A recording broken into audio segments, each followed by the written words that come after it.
యదా యదా హి ధర్మస్య గ్లానిర్భవతి భారత అభ్యుత్థానమధర్మస్య తదాత్మానం సృజామ్యహం పరిత్రాణాయ సాధూనాం వినాశాయ చ దుష్కృతాం ధర్మ సంస్థాపనార్థాయ సంభవామి యుగే యుగే.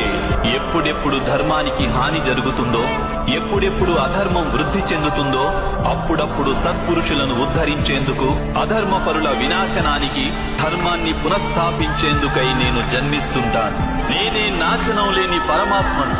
నేనే మత్స్యావతారాన్ని, నేనే వామనావతారాన్ని, నేనే పరశురాముణ్ణి, నేనే రామావతారాన్ని కూడా.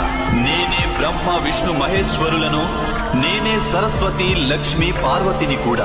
నేను పురుషుడను కాను, స్త్రీని కాను, నపుంసకుడిని కాను. నేను శరీరాన్ని కాను, శరీర అవయవాలను కాను.